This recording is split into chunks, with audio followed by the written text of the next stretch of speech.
We're going to dig a little deeper here this morning. While on fall break, I want to tell you last week I started reading the Indy Star's latest investigation titled Death Sentence, and I actually had to put it down as I physically became nauseous and I started crying. The investigation looks at the why behind the more than 300 people dying in Indiana jails in a little more than a decade.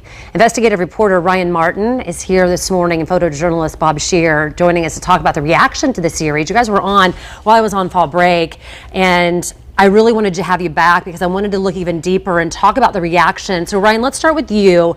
You guys have done these three big, huge pieces. I mean, it's taken you years of work. What has been the reaction so far to the piece? Well, I think what's been interesting is the stories have really seemed to connect with a lot of people, which didn't really surprise us too much because you know, tens of thousands of Hoosiers spend a day or more in jail in a given year, and even if you yourself or a reader or a viewer hasn't spent a day in jail, they probably have a loved one who has. And a lot of the conditions that we describe in the stories aren't that surprising to the people who've ever been in jail. I think what has been surprising to the people we've talked to is just how widespread the problems are. And that they continue and that things being done to change it, even when sheriffs are saying we need help. I want to read part of it because there are some people that maybe haven't gotten to hear it. This is part of it that really made me sick. It says there's a nickname for when officers lock someone in a restraint chair. They call it going for a ride.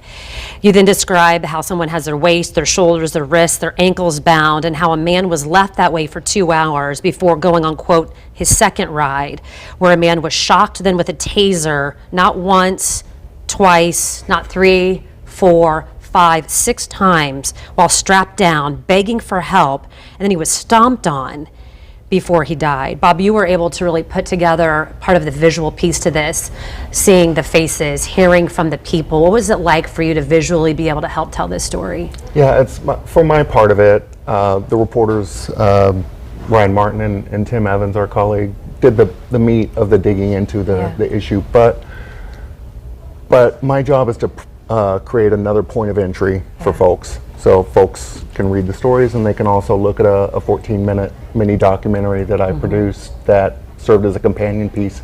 Some of the information is new, some is a repeat of what they do. And in talking to people like Vicki, who's the mother of Draper in this case, we're so indebted for all the folks who would talk to us. We couldn't do this without people willing to come forward, give their expert, you know, so that we can feel it. Because like you said, if you have lived it, you know what it's like. But the question then remains, Ryan, why isn't something being done more to change what is happening? That's a really good question, you know, and Bob was just talking about Vicki, who's the mother of Jared Draper, who was strapped in the chair. That's a question she had too when we talked to her is, how come no one's really paying attention to how big of a problem this is in the state where people end up dying in jail? One of the stories, or a couple of the stories, we really tried to answer that question. There is power in Indiana's code to allow state officials to really intervene and help. Lawmakers could do more to help these sheriffs who described, I mean, we interviewed numerous sheriffs who said they were desperate for help.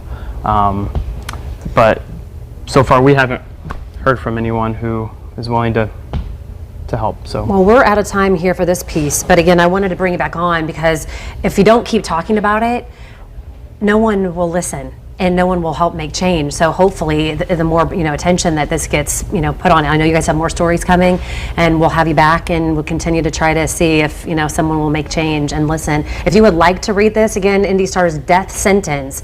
It's our latest investigation. This team is amazing, and I know that you don't care so much about the awards, but it's crazy what these guys can do.